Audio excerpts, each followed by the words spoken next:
Hello students, welcome to City Online Classes. Myself Anjuli Singh and I am teaching you Banking Operation Semester 2 Unit 1 and today's topic is Indian Banking System. So banking, अगर हम banking की बात करें या bank की बात करें तो बैंक क्या होते हैं? बैंक आपके वो इंस्टीट्यूशंस होते हैं जो कि क्या करते हैं, बैंकिंग फंक्शन परफॉर्म करते हैं। ठीक है, बैंक क्या है, एक इंस्टीट्यूशन होते हैं या फिर एक ऑर्गेनाइजेशन होते हैं जो कि क्या करते हैं, आपके बैंकिंग फंक्शंस को परफॉर्म करते हैं। अब अगर हम बात करें किसकी, कि इंडियन बैंकिंग सिस्टम की, ठीक है, कि इंडिया में बैंकिंग सिस्टम कैसा है, तो उसमें हम फर्स्ट अगर हम बात करें तो banks are the oldest form of financial intermediates in India. जो बैंक हैं वो आपके क्या हैं, वो आपके ओल्डेस्ट फॉर्म है ऑफ फाइनेंशियल इंटरमीडिएट्स के। देखिए, अगर हम बात करते हैं किसी भी, जब भी अगर बात करें किसकी, फाइनेंशियल नीड की, ठीक है, जब कभी भी किसी भी पर्सन को क्या होती है, फाइनेंस की नीड होती है, उसे किसी भी तरह की फाइनेंस की नीड होती है, तो उन्हें सबसे पहले कौन याद आता है, उन्हें, या फिर अगर आपकी ही बात करें तो आपको जब भी फाइनेंस की नीड होती है तो आपको सबसे पहले क्या याद आता है? आपको ये याद आता है ना, अगर आपके पास खुद के सोर्सेज अवेलेबल हैं, ठीक है, आपकी खुद की रिसोर्सेज अवेलेबल हैं, आपकी खुद की सेविंग्स आपके पास है ना, आपके पास इतना कैपिटल है कि आप खुद उसको अपने साइड से इन्वेस्ट करके, खुद अपने रिसोर्सेज को यूज करके आप क्या कर सकते हैं कि आप जो भी आपकी नीड्स होगी उसे मीट कर सकते हैं। बट मान लीजिए कि आपके पास क्या है, आपके खुद के रिसोर्सेज अवेलेबल नहीं है, उस केस में आप क्या करेंगे? फिर अगर आपको फाइनेंस की नीड पड़ रही है तो आपको सबसे पहले क्या याद आता है, कौन याद आता है? तो आपको सबसे पहले बैंक याद आते हैं। हम लोग सबसे पहले कहाँ जाते हैं, अपने बैंक्स के पास जाते हैं, उनसे लोन लेते हैं। ठीक है, तो क्या है, अगर हम बात करें इंडिया की भी बात करें तो इंडिया में क्या है कि जब भी किसी को फाइनेंशियल नीड की ज़रूरत पड़ती है ना, तो उसे सबसे पहले किसकी याद आती है, उन्हें अपने जो बैंक्स हैं, बैंक उन्हीं की याद आती है। ठीक है, बैंक जो है वो बेसिकली क्या करते हैं, जो फाइनेंशियल नीड्स होती हैं उन्हें मीट करने में हेल्प करते हैं। They play a key role in channelizing the savings of the household sector to organized and unorganized sector. अब आपके जो बैंकिंग इंस्टीट्यूशन है, ठीक है, आपके जो बैंकिंग इंस्टीट्यूशन है ये एक इम्पॉर्टेंट रोल प्ले करते हैं किस चीज़ में, कि आप जो नॉर्मल पीपल्स हैं, ठीक है, जो कॉमन पीपल हैं, उनकी जो सेविंग्स होती हैं, अब आपकी क्या, आप जो सेविंग करते हैं, ठीक है, जो हाउस होल्ड में कौन आते हैं, हम आप सब लोग हाउस होल्ड जो सेविंग करते हैं, वो क्या लगता है आपको कि बैंक उसे क्या करती है, बैंक के पास आप जो पैसा डिपॉजिट करके आते हो, बैंक उसका क्या करती होगी, क्या लगता है आपको? क्या वो उसे अपने पास कलेक्ट करके रख रही है? क्या लग रहा है आपको? ये लग रहा है कि वो बैंक का, उससे जितना पैसा लोग डेली डेली जाके वहाँ डिपॉजिट करके आते हैं, उन्हें बैंक क्या करती, कलेक्ट करके अपने पास रखती है? नहीं, वो क्या करती है, वो आप जो आपकी सेविंग्स हैं उन्हें कलेक्ट करने के बजाय, वो उन्हें आपके पास रखने के बजाय उन्हें चैनलाइज करती है। ठीक है, कहाँ पे चैनलाइज करती है? ऐसी जगह पे जहाँ पे क्या है, उन्हें नीड है। ठीक है, उस फाइनेंस की नीड जिस पर्सन को होगी ना, उस पर्सन को क्या है, वो फाइनेंस प्रोवाइड कराती है। तो आपके सेविंग को वो चैनलाइज करने का काम करती है, एक मीडिएटर की तरह वर्क करती है। ठीक है, जो हाउस होल्ड की सेविंग्स हैं उन्हें कहाँ तक पहुँचाती है, जिन्हें फाइनेंस की नीड है, जो इंडस्ट्रियल्स हैं, इंडस्ट्रियल पर्सन है ना, जिन्हें टाइम टू टाइम फाइनेंस की नीड होती है अपने प्रोजेक्ट्स को एग्जीक्यूट करने में, इन्वेस्टमेंट पर्पस के लिए, तो उन्हें क्या करती है, जो नीडी पीपल्स है उन्हें क्या करती हैं, ये फाइनेंस प्रोवाइड करते हैं। अब अगर हम बात करें तो जो आपका क्या है, the Indian banking system consist of, आप क्या क्या है, आरबीआई है। ठीक है, आपका जो इंडियन बैंकिंग सिस्टम है उसमें क्या क्या चीज़ें होती हैं, आपकी आरबीआई आती है उसमें। ठीक है, आपकी आरबीआई को कंसिडर किया जाता है इसमें, और उसके साथ में आपकी क्या है, जैसे कि आपका जो है सेंट्रल बैंक है, आरबीआई एज क्या है, सेंट्रल बैंक की तरह वर्क करता है ना आपके यहाँ। एंड उसके साथ में आपका क्या है, आपके जैसे और कौन कौन से आपके बैंक्स आ जाते हैं, तो देखें आपका क्या है, इंडियन कमर्शियल बैंक है वो इंक्लूड होता है इसमें। ठीक। और क्या है इंक्लूड होता है आपका इंडियन कमर्शियल बैंक हो गया, ऐसे आपके क्या है इंडस्ट्रियल बैंक है वो है, एंड और क्या है हमारे एक्सचेंज बैंक की अगर हम बात करें तो वो कंसिडर किए जाते हैं, and agriculture banks and corporative banks और इंडिजिनियस बैंकर्स, ये सब क्या है एक इंडिया की अगर हम बात करें तो इंडिया के बैंकिंग सिस्टम में ये सारी चीजें आती हैं, ये सारे बैंक जो हैं वो कंसिडर किए जाते हैं, इंक्लूड किए जाते हैं। ठीक है, अब अगर हम बात कर रहे हैं किसकी, कि अगर हम बात करें कि आरबीआई, अगर रिजर्व बैंक ऑफ इंडिया की बात करें तो रिजर्व बैंक ऑफ इंडिया आपका क्या है, आपका एक सेंट्रल बैंक है जो कि कब स्टैब्लिश्ड हुआ था, 1935 में। ठीक है, आप सबको याद होना चाहिए कि रिजर्व बैंक ऑफ इंडिया कब स्टैब्लिश्ड हुआ था, 1935 में, एंड इसका जो एक्ट था, ठीक है, वो एक्ट क्या है आपका, reserve bank of India act 1934। तो आपको दोनों चीजें पता होनी चाहिए, उसकी स्टैब्लिशमेंट डेट कि वो कब स्टैब्लिश्ड हुआ था, एंड सेकेंड वन इज कि क्या है कि उसकी जो एक्ट है वो क्या है, तो एक्ट का क्या है 1934 है, एंड एस्टेब्लिशमेंट कब हुई थी 1935 में। तो आपका जो रिजर्व बैंक ऑफ इंडिया है वो क्या है, वो से हम लोग सेंट्रल बैंक भी कहते हैं, जो कंट्री का क्या है as a central bank work करता है। ठीक है, एंड सेकेंड वन क्या है हमारा इंडियन कमर्शियल बैंक, जो कि क्या है अगर हम कमर्शियल बैंक की बात करें तो ये आपके क्या है एक इम्पॉर्टेंट रोल प्ले करते हैं इकोनॉमी के डेवलपमेंट में। आपके इकोनॉमी के डेवलपमेंट में अगर कमर्शियल बैंक की बात करें तो इनका एक बेस बहुत ही ज़्यादा जो है इम्पॉर्टेंट रोल है। ये हमारे जो मर्चेंट्स हैं, जो ट्रेडर्स हैं, उन्हें हेल्प करते हैं ट्रेडिंग में। ठीक है, उनके बिजनेस में ये बहुत ज़्यादा क्या करते हैं, हेल्प करते हैं। तो कमर्शियल बैंक की अपनी जो है बहुत ज़्यादा इंपॉर्टेंस है इकोनॉमी की डेवलपमेंट में।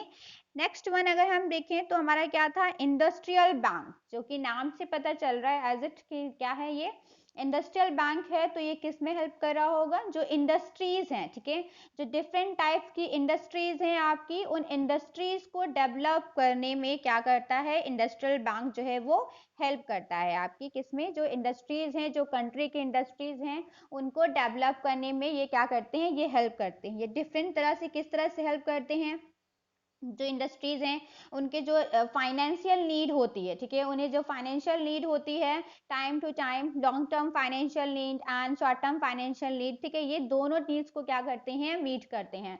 बेसिकली अगर देखें तो ये बहुत लॉन्ग टर्म पीरियड्स के लिए क्या करते हैं, उन्हें लोन प्रोवाइड करते हैं, है ना, उनके जो शेयर्स हैं उनके अंडर राइटिंग्स का वर्क करते हैं। तो ये क्या है इंडस्ट्रियल बैंक्स हैं जो कि किसके लिए वर्क कर रहे होते हैं, कंट्री की इंडस्ट्री सेक्टर जो है इंडस्ट्रियल सेक्टर है उसकी डेवलपमेंट के लिए काम करती हैं।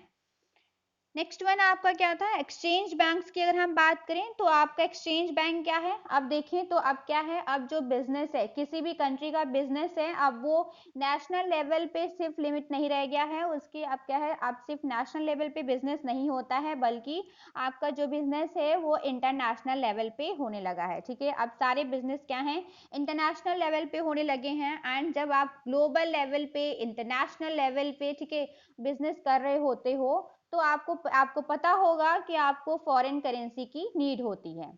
आपको अगर आप किसी फॉरेन कंट्री से बिजनेस करना चाह रहे हैं, कोई भी गुड्स को अगर आप इंपोर्ट करना चाह रहे हैं फॉरेन कंट्री से, तो आप या फिर आप पेमेंट करना, आप अगर कुछ एक्सपोर्ट करना चाह रहे हैं किसी फॉरेन कंट्री में तो आपको क्या है, आपको फॉरेन करेंसी की नीड होगी, एंड वो फॉरेन करेंसी आपको कौन प्रोवाइड करेगा, आपके जो एक्सचेंज बैंक होंगे। ठीक है, क्योंकि आप अपनी डोमेस्टिक करेंसी में पेमेंट नहीं कर सकते हैं, तो आपको जो फॉरेन करेंसी की जो रिक्वायरमेंट होगी वो कौन आपका मीट करेगा, एक्सचेंज बैंक। ठीक है, नेक्स्ट वन हमारा क्या है एग्रीकल्चरल बैंक। अब एग्रीकल्चरल बैंक क्या करता है, ऑब्वियस सी बात है भाई कि एग्रीकल्चर बैंक क्या करेगा, जो एग्रीकल्चर सेक्टर्स हैं उनके डेवलपमेंट के लिए काम करता है। बेसिकली ये रूरल एरियाज में वर्क करते हैं, एंड ये क्या है और ये जो है जो एग्रीकल्चर सेक्टर है उनके डेवलपमेंट के लिए काम करते हैं।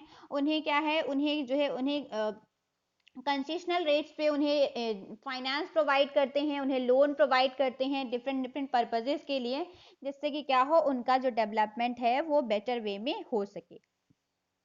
नेक्स्ट वन आपका है कॉर्पोरेटिव बैंक एंड इंडिजीनियर बैंक है। तो अगर हम कॉर्पोरेटिव बैंक्स की बात करें और इंडिजीनियस बैंक्स की बात करें तो कॉर्पोरेटिव बैंक्स वो बैंक्स होते हैं जो क्या है, अब कई सारे लोग क्या है जो कॉर्पोरेटिव सोसाइटी एक्ट के थ्रू एस्टैब्लिश्ड होते हैं। ठीक है, और कोऑपरेटिव सोसाइटी जो आपका एक्ट है वो कौन सा एक्ट है, 1912। तो आपको याद रखिएगा आप लोग कि आपका जो है जो कोऑपरेटिव सोसाइटी एक्ट है वो आपका कौन सा एक्ट है, 1912 है, ठीक है। आपको ये एक्ट का जो ईयर है ये एक्ट वो आपको याद होना चाहिए। तो जो जितनी भी कॉर्पोरेटिव बैंक्स होते हैं वो किसके थ्रू एस्टैब्लिश्ड होते हैं, आपका corporative societies act 1912 for meeting the requirement of rural and urban corporative sector है, किस लिए एस्टैब्लिश्ड होते हैं, जो आपके रिक्वायरमेंट है किसके, जो कॉर्पोरेटिव जो आपके कॉर्पोरेटिव सेक्टर्स हैं उनके जो भी रिक्वायरमेंट्स होती हैं उनको मीट करने के लिए ये क्या है, उन रिक्वायरमेंट को मीट करने के लिए ये बैंक जो है वो एस्टैब्लिश्ड होते हैं।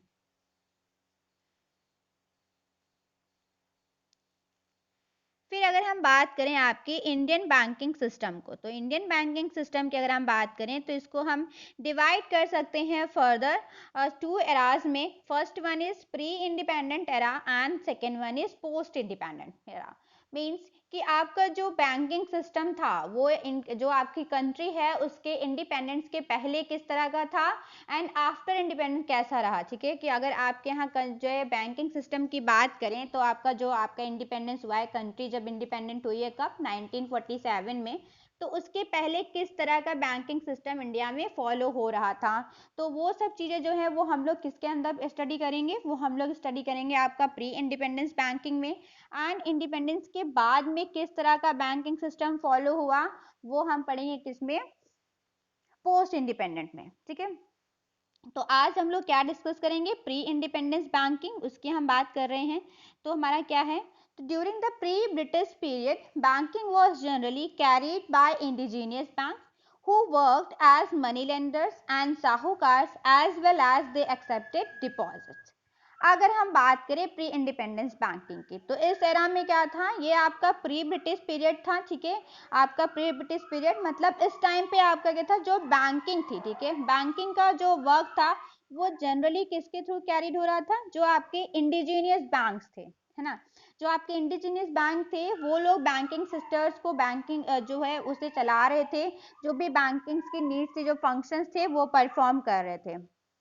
And who worked as money lenders, और वो किस तरह से काम कर रहे थे, मनी लेंडर्स की तरह काम कर रहे थे। मींस जिन्हें मनी की जो है नीड होती थी उन्हें मनी प्रोवाइड करते थे। एंड क्या है, as well as they accepted deposit, और इसके साथ में क्या है, वो डिपॉजिट्स भी एक्सेप्ट कर रहे थे।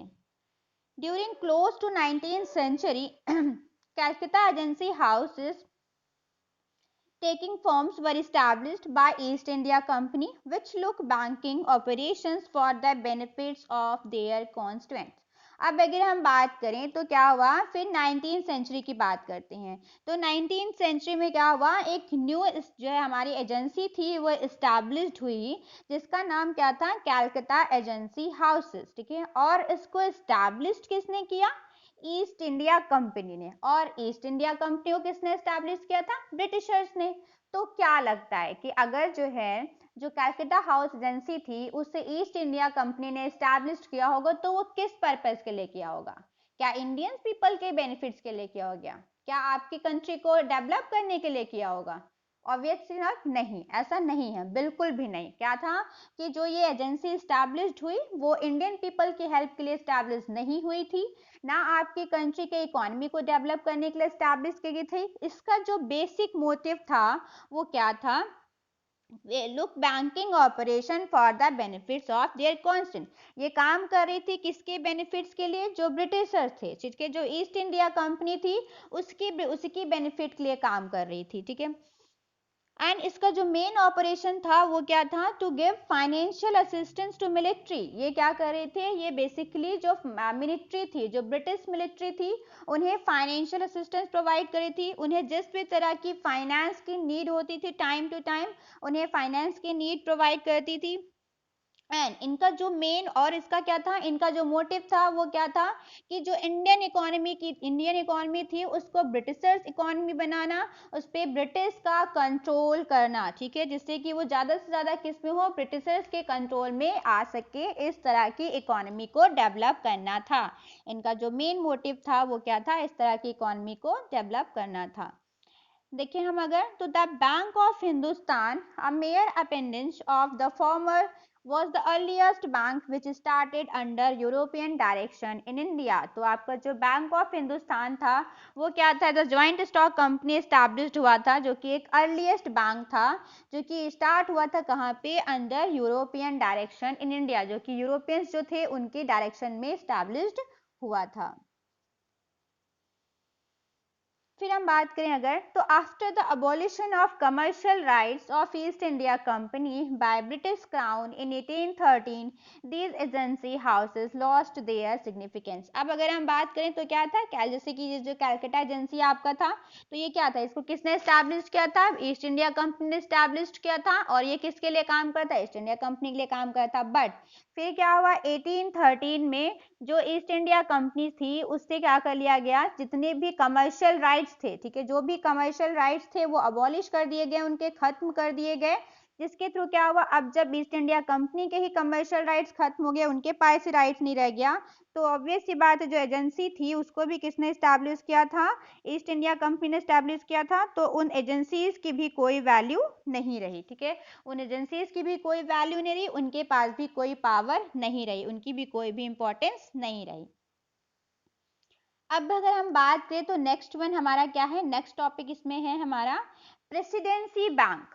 प्रेसिडेंसी बैंक्स कौन से बैंक्स होते हैं, आप लोगों ने फर्स्ट सेमेस्टर में इसे पढ़ा होगा प्रेसिडेंसी बैंक के बारे में, जो कि हमारे बेसिकली क्या थे, 3 प्रेसिडेंसी बैंक्स थे, बाद में वो क्या हुए, वो इंपीरियल बैंक बने, और उसके बाद में वो क्या हुआ, स्टेट बैंक बना। तो हम देखते हैं प्रेसिडेंसी बैंक की, तो in 1809 presidency bank of Bengal obtained its charter with a capital of 50 lakh, 1/5 of which was contributed by the government। अब अगर हम बात करें तो आपके क्या थे, वैसे तो अगर आप बात करें तो आपके जो प्रेसिडेंसी बैंक थे वो कितने हैं थे, 3 थे, बट उसमें भी अगर हम बात करें कि सबसे ओल्डेस्ट कौन सा था, तो सबसे ओल्डेस्ट आपका कौन सा था, प्रेसिडेंसी बैंक ऑफ बंगाल, जो कि आपका क्या स्टैब्लिश हुआ था 1809 में, एंड उसकी कैपिटल क्या थी, 50 लाख थी, और जिसमें से भी क्या था कि जो 1/5 था, ठीक है, 1/5 उसमें से किसने कंट्रीब्यूट किया था, गवर्नमेंट ने कंट्रीब्यूट किया था।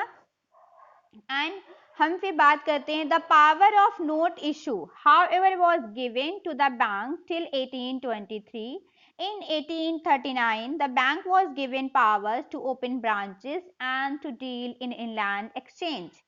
फिर क्या था कि जो आपका जो पावर था नोट इशू का, ठीक है, इसका जो ये आपका बैंक है बैंक ऑफ बंगाल, इनके पास कब तक पावर था, 1823 तक इनके पास पावर था किस चीज का, नोट इशू का, मतलब कंट्री के नोट्स कौन इशू कर रहे थे, ये कर रहे थे। और उसके बाद में आपका देखें तो 1839 में क्या हुआ कि इन्हें जो है पावर दे दी गई कि ये क्या कर सकते हैं, अपने ब्रांचेस को ओपन कर सकते हैं, एंड जो इनलैंड एक्सचेंज है उनमें डील कर सकते हैं।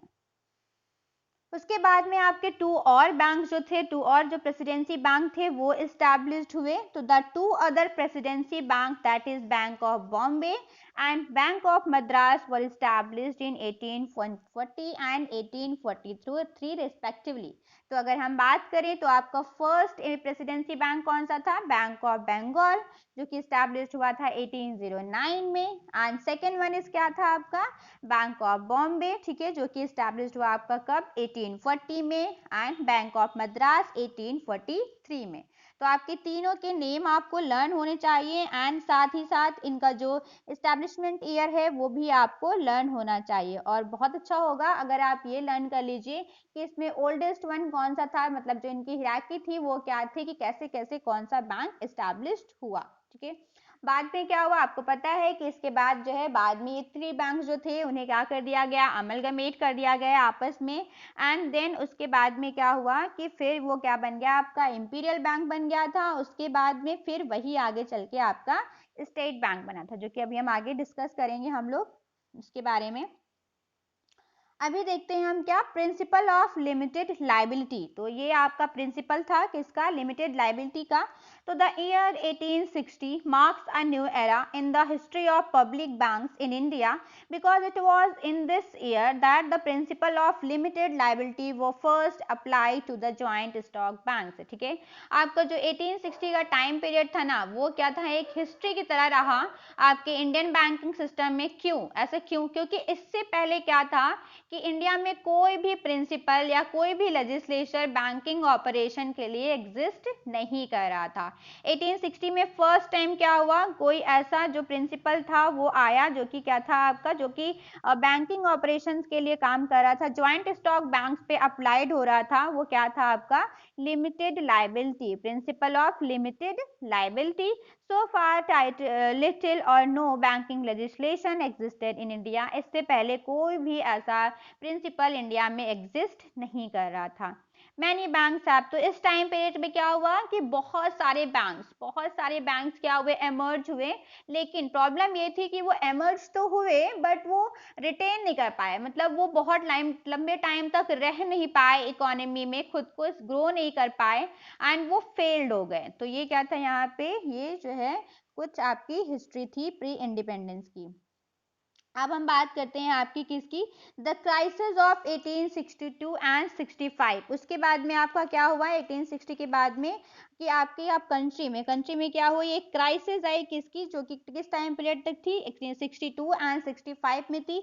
इस टाइम पे क्या हुआ, बहुत ज्यादा जो आपके क्या थे, बहुत सारे बैंक क्या थे, वो स्टैब्लिश्ड होने लगे थे और जो कि क्या था, अट्रैक्ट कर रहे थे, किसे अट्रैक्ट कर रहे थे, जो स्पेकुलेटर्स थे, जो स्पेकुलेटर्स थे उन्हें वो बहुत ज़्यादा अट्रैक्ट कर रहे थे। एंड इसकी वजह से क्या हुआ कि जो बैंक्स थे उनका क्या हुआ, स्पेकुलेटर्स जो बहुत ज़्यादा जब हो गए, बहुत ज़्यादा ग्रो करने लगे, तो बहुत सारे बैंक जो है वो फेल्ड होने लगे, बहुत सारे बैंक क्या हो गए, फेल होने लगे।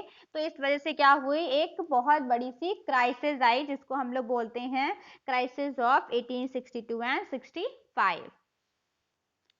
फिर आपका एक टॉपिक है इसमें, द स्वदेशी मूवमेंट। तो क्या होता है, ये नाम से पता चल रहा है आपका कि स्वदेशी मूवमेंट क्या होगा। द स्वदेशी movement prompted Indians to start many new institutions.